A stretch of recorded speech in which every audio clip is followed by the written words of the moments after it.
Hello, hello, hello, how you doing? And welcome to another episode of the Takedown with me, Q Dube. I hope you guys are good wherever you are. We've got a very, very lovely show for you today. One with the very lovely Jestina Mukoko. It's one for the books, man. It's going to be totally fantastic. But before we get into that, as you know, always we start off with a weekly roundup of what has been happening in and around our beautiful country. So here it goes in 3, in 2, in 1.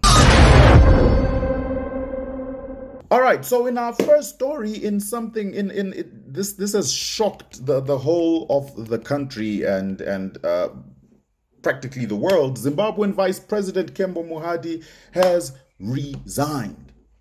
Yes, people, he has resigned. Now, what happened is that a couple of weeks ago, there were audios that were leaked that alleged that he was talking to some women, some of them married, and having, like, he was having affairs with these women. Now, he obviously came out and he denied that, no, it's not true. It's actually, it's a political move against him to try and, I guess, discredit him.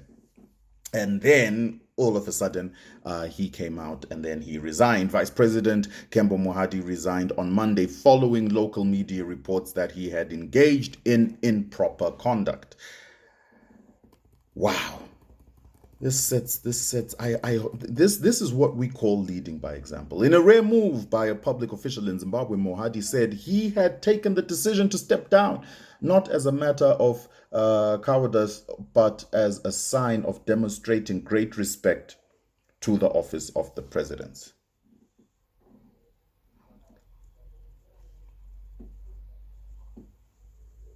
That's leading by example. If only all those that had been accused of corruption stepped down, if all those...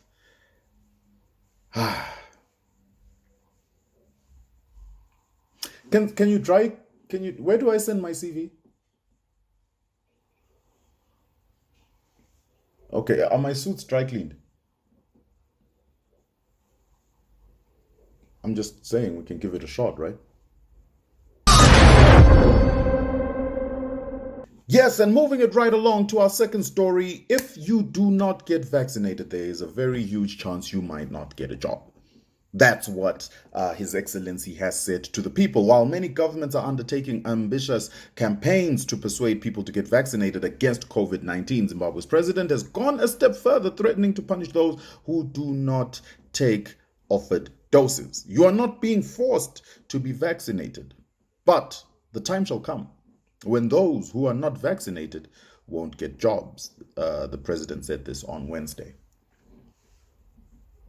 Okay. I'm going to go out on a limb and say, you know what, man, like, I get where he's coming from and I get what he's trying to say and what he's trying to do, and I support it. I think people should just get vaccinated. That's what they should do. I'm going to be the first to say I don't have the knowledge to dispute anything that we're being told. I'll be the first to say that. I don't know anything. All I know is that we need to be vaccinated against this thing, and we're going to get the vaccines. And you know what I'm saying? If it turns out that I'm wrong and they sent us bogus vaccines and whatever, yeah, fine, I'll swallow my words. But as it stands right now, I'm getting that vaccine, man. No, I'm serious. I'm serious. Let's get that vaccine. We need it. But now, my only thing is that there shall come a time when those who don't have vaccines or those who haven't been vaccinated won't get jobs. We kind of don't have the jobs right now. Let's just move on.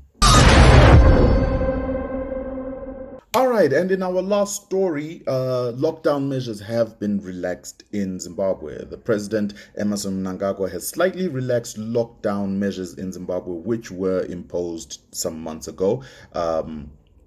But still, we don't know when schools are going to open. Now, intercity travel, which had been banned, can now resume, and small and large businesses have been allowed to open. Now, from what we see, clubs and restaurants still, bars, clubs, gyms remain shut, and restaurants still cannot take sit down guests. It's a good move, good relaxation measures. I think, in that regard, there's kind of like where it's being handled as well as can be. I think no jokes when it comes to this one. People should continue doing what we're being told. Let's continue to sanitize. Let's continue to social distance. And most of all, let's really, really consider taking these vaccines when they come out, because it's what I feel will speed up the process of getting things back to as normal as we were used to things being. So in that regard, just play your part, man. All right, when we come back, we get into the interview with Jestina Mukoko. Stay tuned. Welcome back. Welcome to it. Like we said, we have got one for the books today. We've got, I don't even know how to introduce this one. This is actually the second take we're doing of this. The first time we did it, we had network and whatever going against us. We think it was agents that had like hacked into us. And so we decided that we're all going to go to different locations and be very, very secretive and do this again. We've got the very lovely Jestina Mukoko. Hello, ma'am, for the second time. Hi, Q. How are you? It's great to be back. I'm good. It's good. Exactly. Good to have you back. Hope the weekend was good. It was fine. It was a weekend. It was fine. Yeah. Okay. What can you say now? What can you do? First and foremost, with you having gone head to head with the state, what's your take on the way Corona's been handled so far? That's a big one, Q. I think for me, looking at how lockdown has come into effect, even from March last year, there wasn't that much in terms of giving people time to prepare for it. I think people forgot that Zimbabweans, the majority of Zimbabweans, are actually in the informal sector, where if they do not go to their vending site, they do not have anything to use to buy food. And the assumption then was that people had packed up for food. And in March, when all this happened, this was at a time when people were struggling to get mealie meal. And they had to be in long, winding queues to get mealie meal. So when lockdown came in, the majority of people were basically saying, whether I stay in the house for me not to prevent contracting the virus, I will die of hunger. And if I go out there to look for something to eat and feed my family, I risk contracting the virus and also die. And at the end of the day, people were just saying, "Kusiri kufande kupi." That's what we say in Shona. And borders were closed, and the majority of people who live on who are in the informal trade survive on buying their goods in South Africa or Botswana, Mozambique, and wherever, for them to be able to come to Zimbabwe, sell, and make whatever dollars they're able to make for them to be able to feed their families. And that was not taken into consideration as well. Probably in that regard, we would have expected that as lockdown was coming into effect, people were also, those vulnerable people were also now supposed to be supported by the state so that they would continue surviving. We heard that people initially were supposed to get 200 RTGS. I think at the time it was equivalent to about $5. But as time went on, when dribs and drabs of people then got the money, it was no longer at that value. They could not buy anything from that money that they got. But it's not all the vulnerable people who were able to get that money. So I think, so those are some of the issues where there was a bit of a struggle, and also just the realization that health-wise, we were not ready in terms of our institutions to be able to deal with the virus head on. Yes, things were done in different hospitals. But at the same time, later on, when we got the second wave, you would find the haves actually putting up on Twitter, we're looking for a bed where we can get a ventilator. We can pay any amount. Excuse me? I remember that tweet. Yes, I remember that tweet very well. Excuse me? How many Zimbabweans can do that? Right. So for me, it also kind of exposed a lot of these things. And I suppose that's why you found the majority of people dealing with Zumbani and steaming as much as they could, because they knew they would not be able to go on Twitter and say, we can offer you whatever amount that you ask for. All we need is a bed and a ventilator. So those are issues for me. And I think it also kind of put a burden on women and girls, because all this was happening at a time when people still did not have water running in their taps. So they had to go to watering holes, boreholes in a lot of places where they were, people were crowded for them to be able to get the precious liquid. And they risked contracting the virus. So for me, those were huge issues. But I think when we then even look at working from home, I think this is something that we have never been used to. We have been used to getting into the office, being a Monday after the weekend, you debrief your weekend.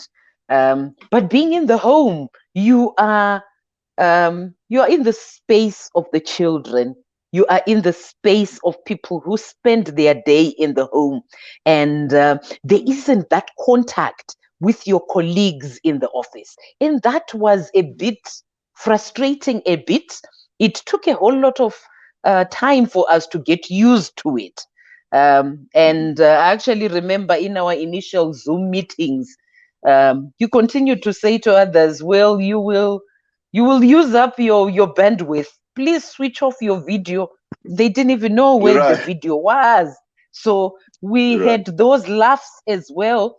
So I think when we got into this new normal, no one really was ready for it. And we did not know what we were supposed to do. I get you. The whole working from home thing, I think I'm happy because a lot of parents for the first time realized that their kids' teachers were not the problem. Oh, A lot of people had to homeschool their children and finally realize that, no, I think I just got a dumb kid here. Like, I should stop going to that school and shouting at the teacher. The teacher's just fine. And I think it also started for the parents as well, starting to have the youngster knowing that when you are online, you're also in class. But Q, that's also a portion of the children. The majority the majority of children do not have access not only to gadgets, but they do not have resources for them to go online. So we are basically talking about a portion of children going online for classes.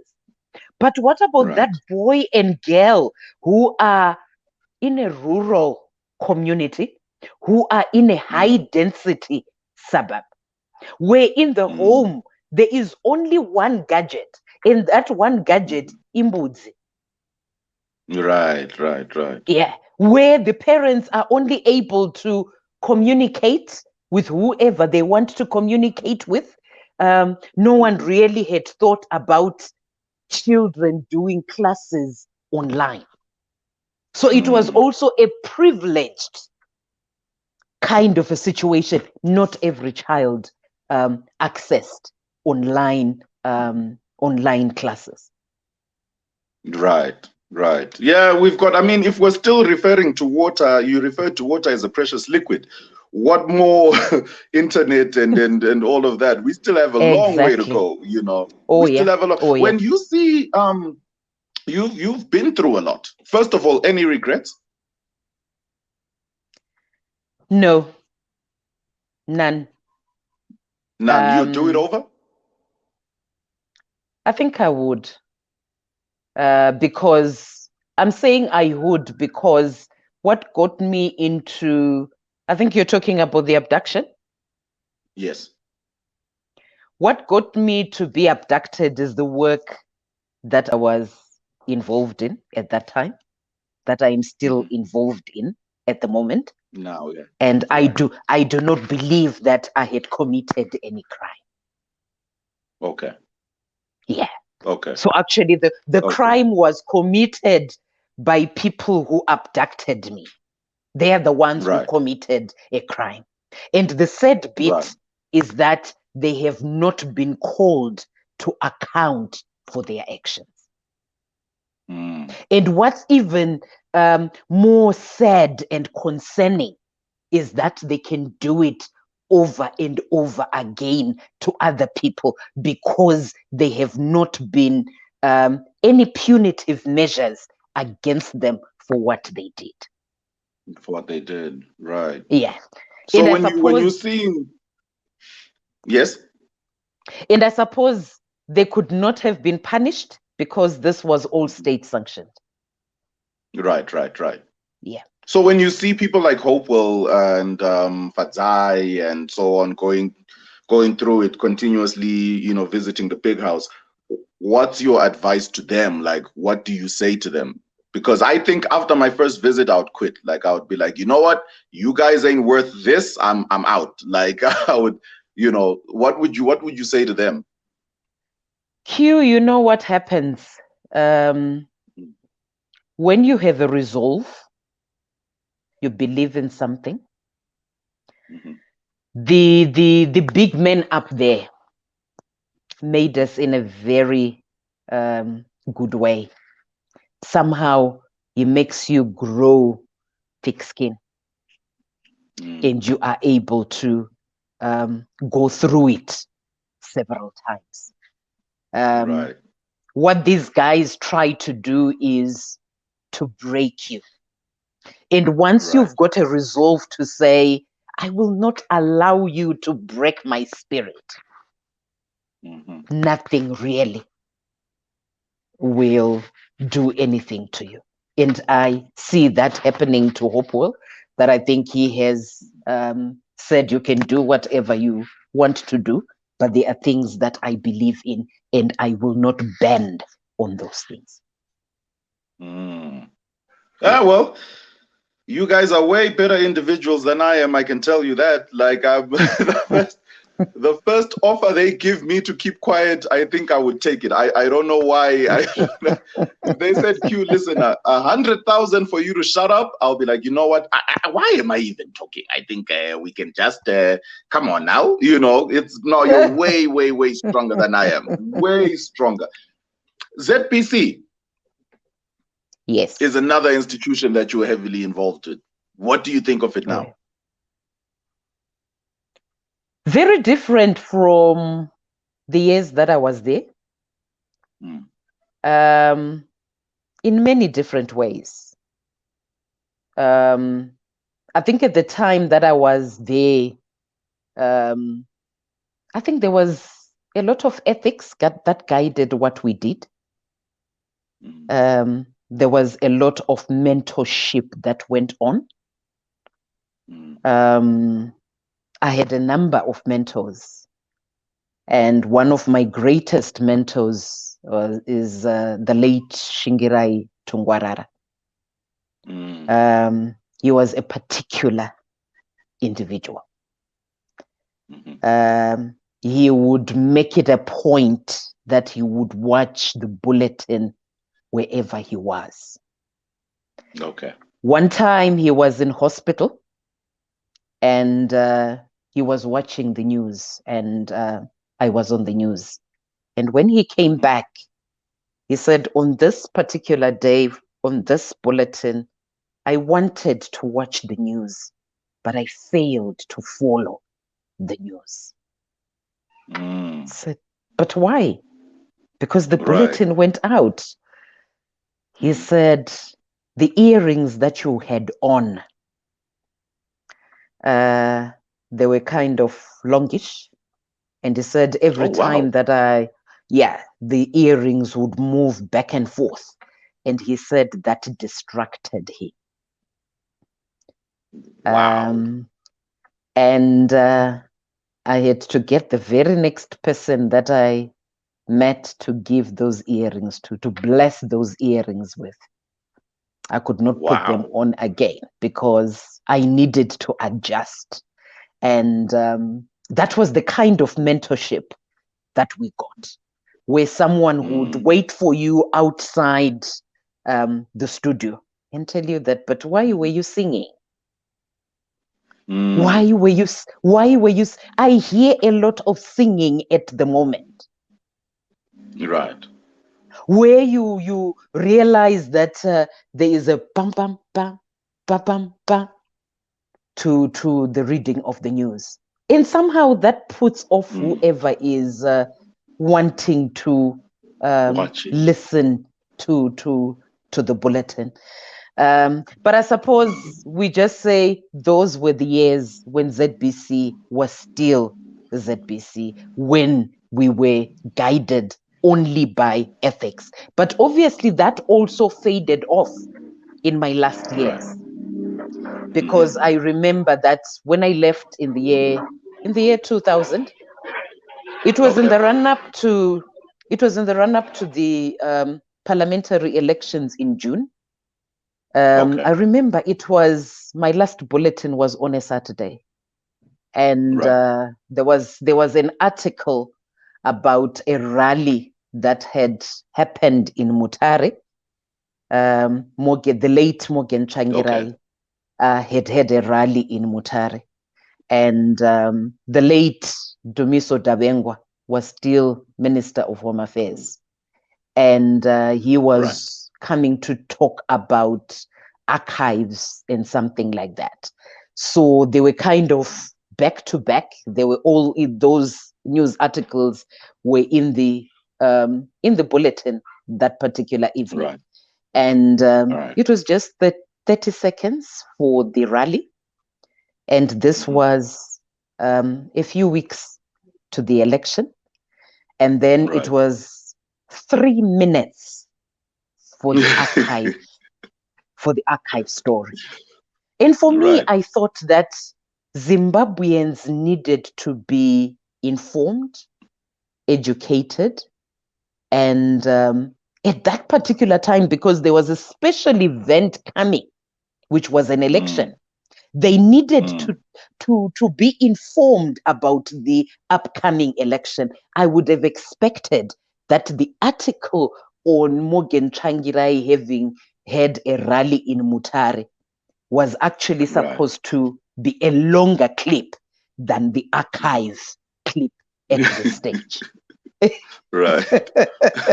So I questioned and said, but how did this happen? And the producer said, well, that's the instruction that I got.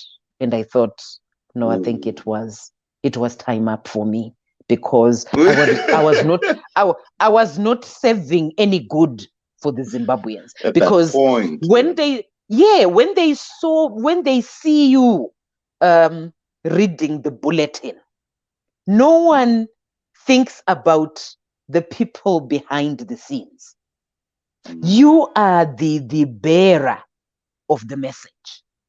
And insults will be held at you. Well, you will not hear them, but I think insults will be held at you to say, but how could she do this? How? We have Yes. this, which is, there was a waiting that needed to be done there because of the Right. period that we were in. But that did not happen that way, because there are people who were supposed to get more airplay on ZTV as compared to others. Right. That was an interesting time to exit. Like, even when you look at the politics then and the politics now, maybe for some of us, we were younger, we didn't, some of these things we missed it. I'm thinking of the Four Finger story. We kind of touched on it a bit on Friday before we got cut off. I was hoping I was thinking that after the weekend, that one was not going to come. It was going to know.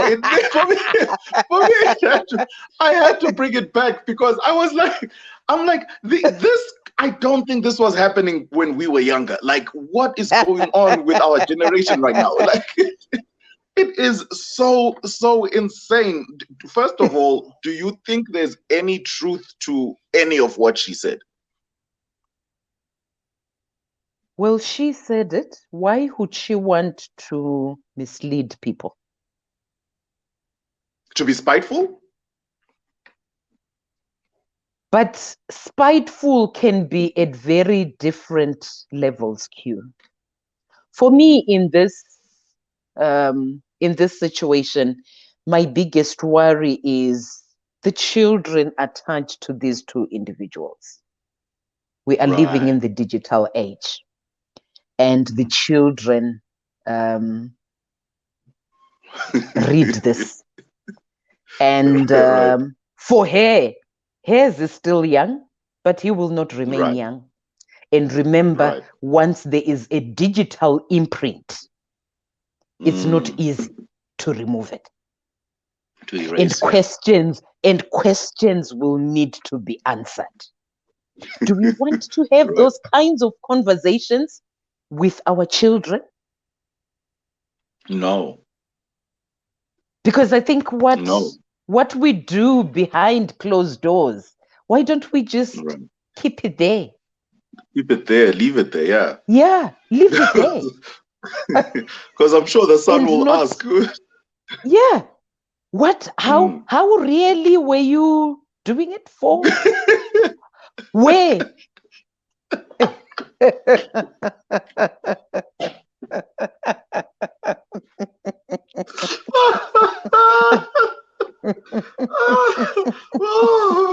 Because I think that's the $1 million question. Like, I think she came out and said there was a request for Four Fingers. She never clarified if she went through with it. Like, that's what, that's what we want to know. Then, did you do it? Yeah.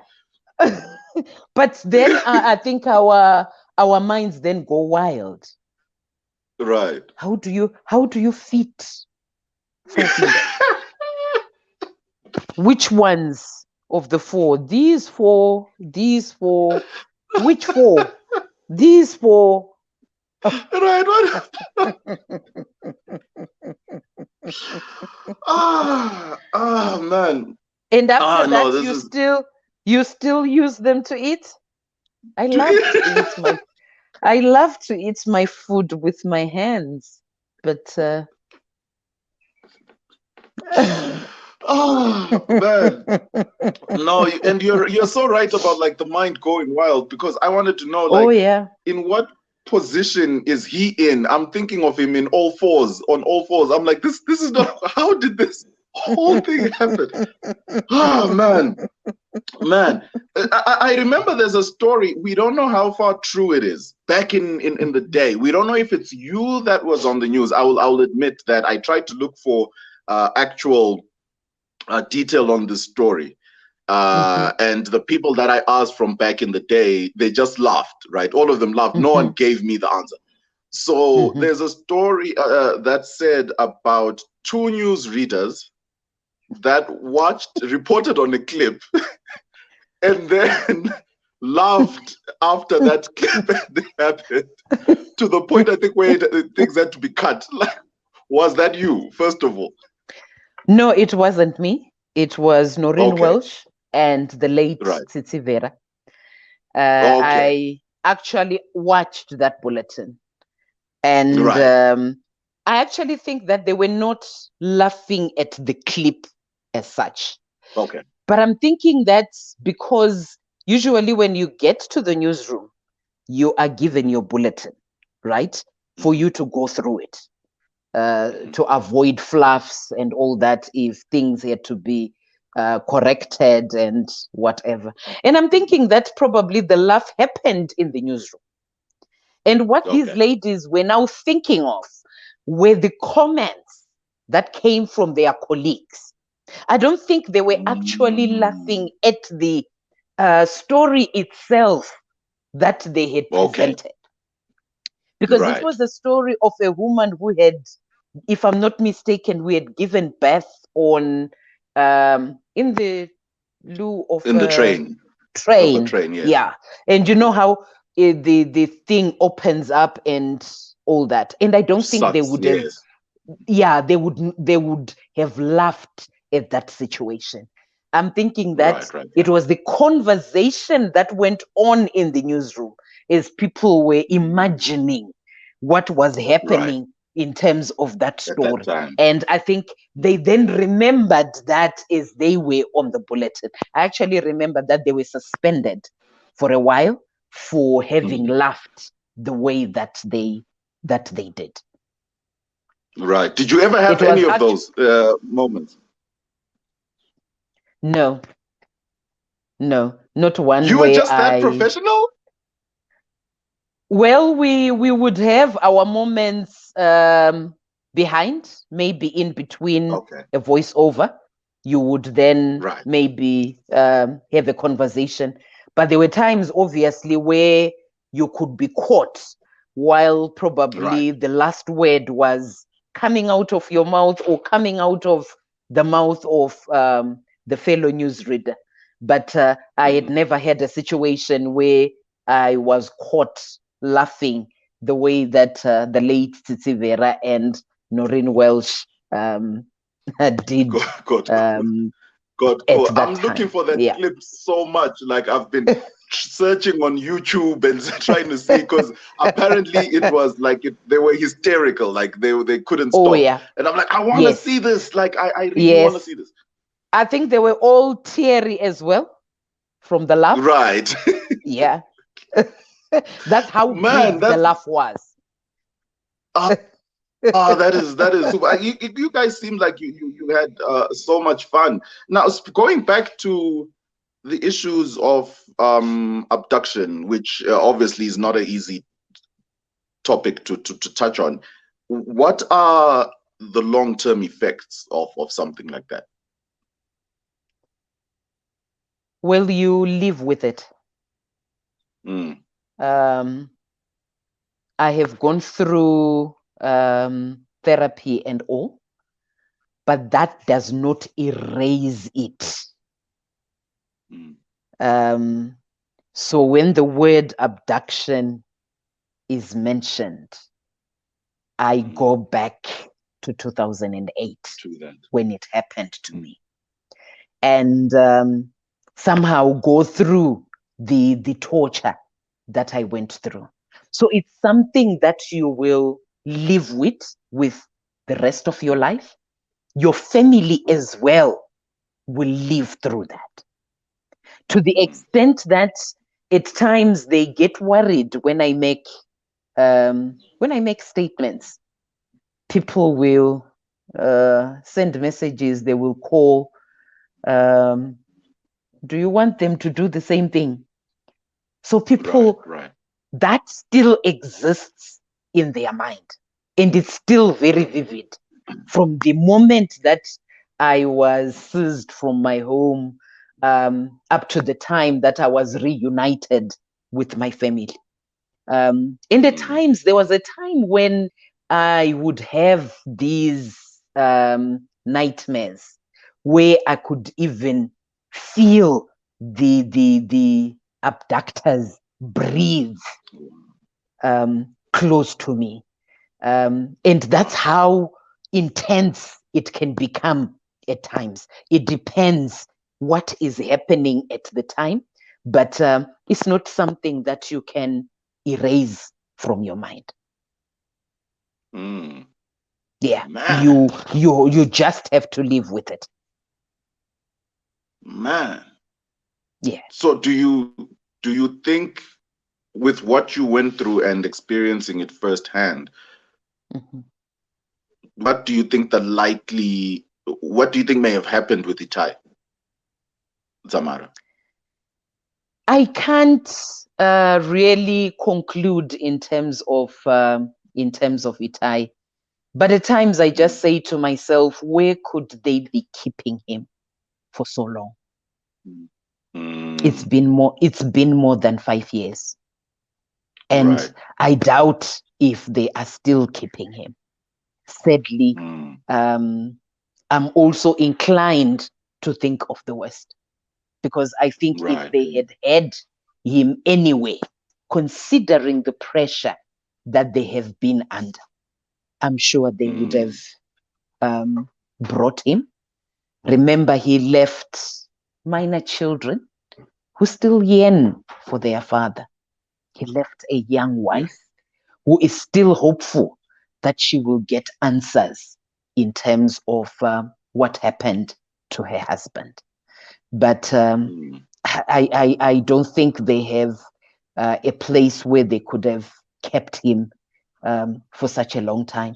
And I'm also thinking that when the change happened in 2017, it would have been an opportunity for people to do right what had been done wrong. So I am not hopeful. I'm not hopeful in that regard.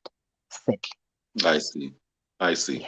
Yeah. Well, it's sad. It's sad. Now, if you're made president for the day, or not even for the day, you're made president. You're now the president of the country.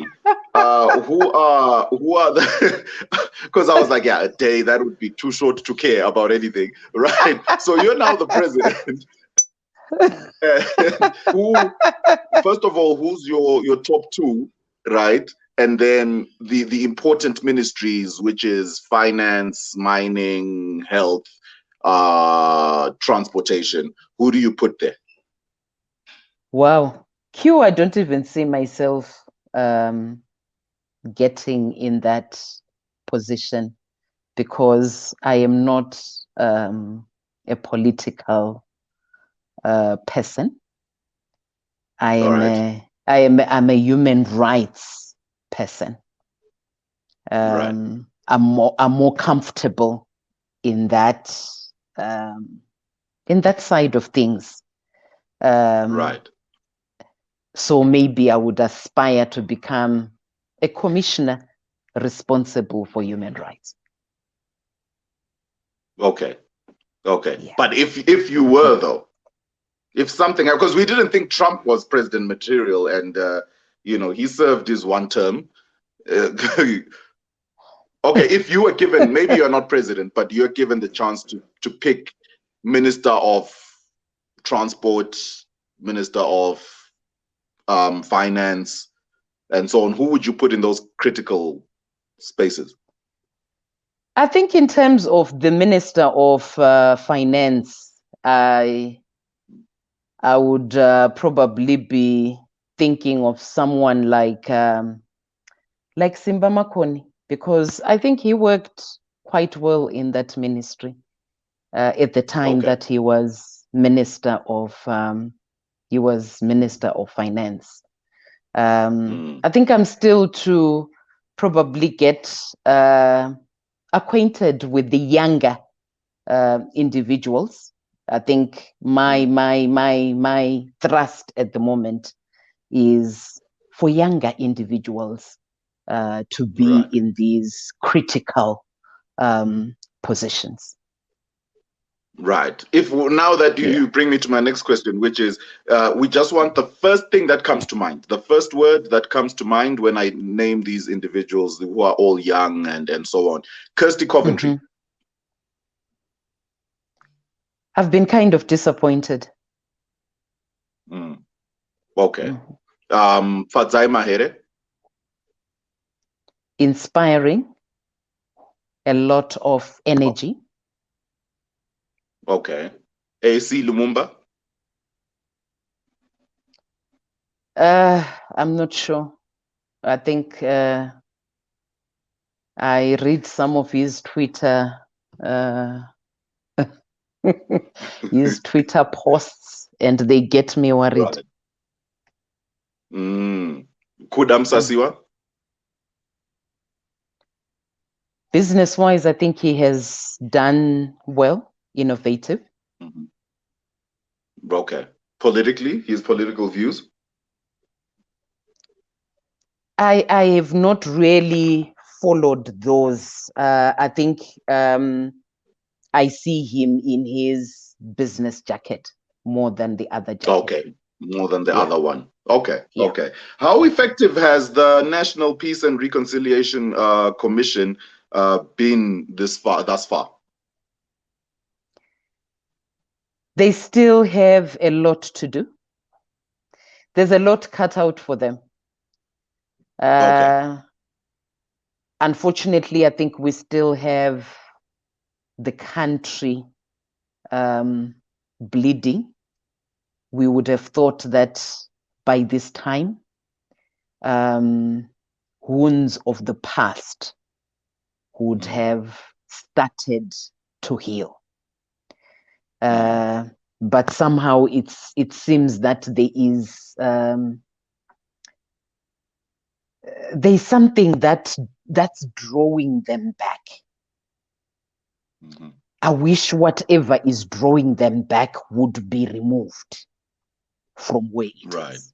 And if it went according to me, I would not have the chairperson of the National Peace and Reconciliation Commission kind of co-chairing the political actors dialogue. Yes. Conflict of interest right there, right? I thought that his work was cut out in terms of the National Peace and Reconciliation Commission. And while we see a lot happening, well, we are told meetings happen for the political actors dialogue. But I would say that probably something needs to happen in terms of the National Peace and Reconciliation Commission to have that train start to move, to deliver on the mandate that they were set out for, according to the Constitution. Right. I hear you. I hear you. We've got I think that rapid fire, right? So rapid fire is there's no need to explain anything. You just answer as asked and give the first thought or whatever, the first answer that comes to mind. Yeah, it's fun, it's whatever. Don't worry about it. We won't ask you about Four Fingers. Oh wait, before we do that,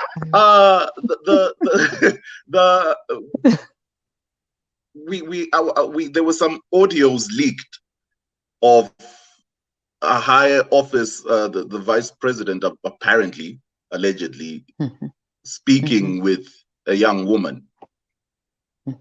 And it was suggested that it's an extramarital affair happening and the like. First of all, do you think those were real? And secondly, what's the first thought that comes to mind in such a situation in terms of the girl child? I think when I listened to them, it's actually several women, by the way. Oh yes, yeah. When I listened to them, I thought that the voice that I heard there, the male voice, is a voice that I can associate with the vice president. I can associate. Okay. I'm not sure if something was done to the voice to sound that way. But I think the situation that is there is if this is what happened, because I think there was then a statement where he was saying he's innocent, but he's going to be taking people to court because his phone was tampered with. I'm not sure how the two correlate. Right.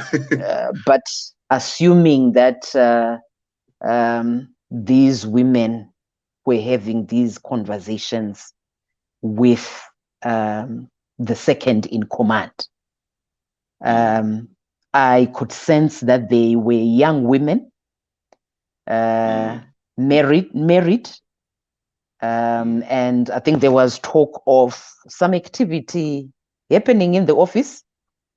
So for me, I think it's an abuse of the office that this person holds, and it's an abuse of young women, because there are serious power dynamics here where it becomes very difficult for a junior officer in your office to span any such advances, because they will think that my job is on the line. They will think that they have to do this so that they are able to keep their job. And this is not expected of people in such high offices. And I would have thought that probably being the second in command, they would have been able to do better than what has been put out for us to hear.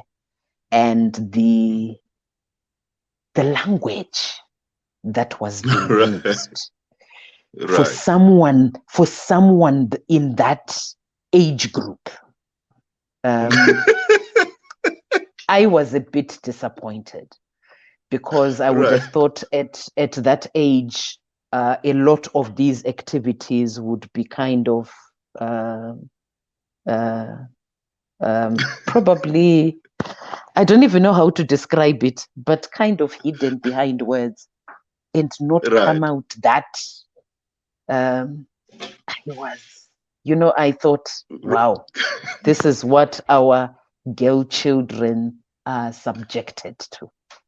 In the offices where they are supposed to be going to have to work for their families. I was disappointed. Yeah. That's I understand exactly what you're saying, and we hope that we'll do better as men, especially in powerful positions.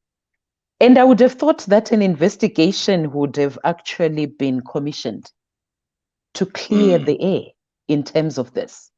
If the issue of the voice or the phone or what happened to the phone would then come out of an independent investigation, I think we would all be satisfied to say everything has been done to ensure that our women are safe in their workplaces. But nothing like that. Nothing like that has happened. Nothing happened. Nothing happened. No, we need to do better as men in general. I think we just need to do better. All right, so let's get into our rapid fire. Our rapid fire is just, like we said, you answer, first answer that comes to mind, or just dependent on the question we'll ask. So first one, Magamba TV or ZBC TV? Which would you prefer? Magamba. Okay, because we were going to end the interview right now. Mandela in his prime or Mugabe is prime? Mandela in his prime. Mandela in his prime. Okay. What's the first thought that comes to mind when we mention Vimbai Zimutu? Nudity. Nudity. Positive or negative? I don't know how nudity can be positive. I think it depends who's watching. Like, trust me, if you're talking to a 17-year-old boy, nudity is positive to him. Like, to the rest of, well, you the are rest talking of to us, a you are talking to a woman who's above 50. Right, right. But do you think, I mean, a lot of people have talked about it from an inspirational point of view, and it's women claiming their power back and all of these things. Do you think the two match? I understand that it's an art, but I think it's an art that I fail to appreciate. Oh, okay. All right. Okay. That's a very diplomatic answer. All right. Zimbabwe in 20 years. Wow. I shudder to think about how our roads are going to look like in 20 years.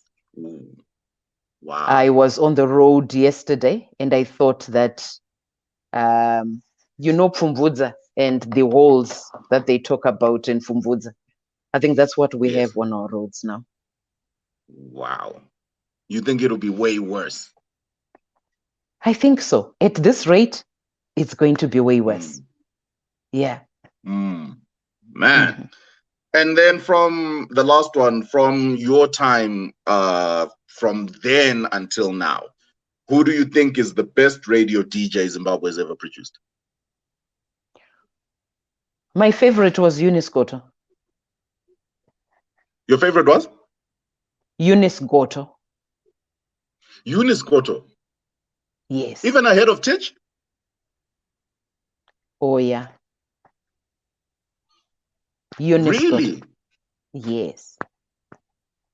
Wow. Mm-hmm. Wow. I would not miss her on Radio 3. Titch or Kudzi? No. Eunice. Okay. Eunice was my Eunice was my woman at that time. Yes, you were young. I was young, but I remember the name though. I remember because I had to spend most of my time at ZTV. So she would belt it. She was a pro. Wow. Yeah. Wow. Have you thought of podcasting for yourself? I would listen to that podcast. Not really. Maybe as time goes on, it could be something to consider. Right. Because I think just from the history side of things in terms of, entertainment in Zim, you have that just wealth of knowledge in that regard. And then the work that you're doing from an activist point of view as well, that's a lot of content that I think young people, because this has just hit me when you mentioned Eunice. I was like, wait a minute, all these people, like, that's such a dope name, and we've forgotten about it. Yeah. So you'll do a podcast? Let me think about it, Q, and I'll let you know. Okay. Yeah. All right. So I'll make sure to ask again very soon. If you, I'm gonna keep doing it. Like, I'm gonna keep asking whenever I talk to you. I'll be like, yeah. So the podcast, you're gonna do it. By the time we're done, you're gonna start it. I'm gonna make sure that you start it. So, any parting ways from Jestina Mukoko? Words, sorry. Any parting words? Oh, yes, parting words. Like I told you, I'm a human rights activist. And I think for me, the concern at the moment is really the human rights abuses that Zimbabweans continue to face. And some of them that seem to be justified simply because someone has a dissenting voice. You find that the perpetrator then justifies that what I did is fine because this individual is this and this and this. And if we look at our constitution, all is set out in terms of the rights that we voted for in the referendum in 2013. We would be in a very different position if we were able to respect the rights that are espoused in Chapter 4 of the Constitution. I think it just saddens me in particular when you recognize that in communities where people do not have food security and someone is discriminated simply on the basis of the political party that they support. For me, I think that's really that's the worst that we can do. And I think if we just set out to live by those rights that are in the Constitution, we would be a better society. Yeah. Man, would you ever run for office? No. In any capacity? Not really. I am not a political person. Right. What if it's a calling, though? I don't think it's there. Politically, you don't think it's not there. No, politically, it's not there. Okay. Yeah. Judging, there was one question here. Your organization monitors and documents incidents of political violence. How many cases have you reported on just this year? This year, I think last month, which is January, I think we had, I think about 180 something. We are now working on our February report. I am not sure how many we have so far. But what I can tell you is that in 2020, we had so many cases of human rights abuses. This brings me to my last one. I know we're supposed to be ending. My last one, when we talk of just abuse and especially bringing the question of women into play, Thokozani Kupe got the clap of a lifetime walking out of the HICC. You remember that? I saw that. I replayed that video. Initially, when I heard it from someone, I thought they were bluffing. And then I replayed and replayed that clip, and I recognized that it was a clip. It was a clap. And I think you will also recall that she is the same woman who had the most derogatory terms held at her using the H word. And I find it very unbecoming why we do that to women when they decide to go for political office. What then that means is that this is not a safe space for women. Because if such statements like the H word are then held at a woman who can be the age of your grandmother, and you have a teenager hurling those words at that particular woman, and there are no punitive measures against those people, the result is that you end up getting women being clapped in the way that Thokozani Kupe was clapped. But it's not the only time that she has been subjected to violence. She has also been subjected to violence years back. And I think we need to be able to say to ourselves as Zimbabweans, does it make politics a clean game if we are perpetrating violence against those who are supposed to be in this game? Because I believe that the clap that you need to be getting in politics is the clap at the ballot box. and not Right. the physical clap. Mhm. But when you then go on for someone to get a physical clap the way that she did, I think I was really disappointed to see that. Right, and especially for me, coming from violence against women, it doesn't matter where it's coming from.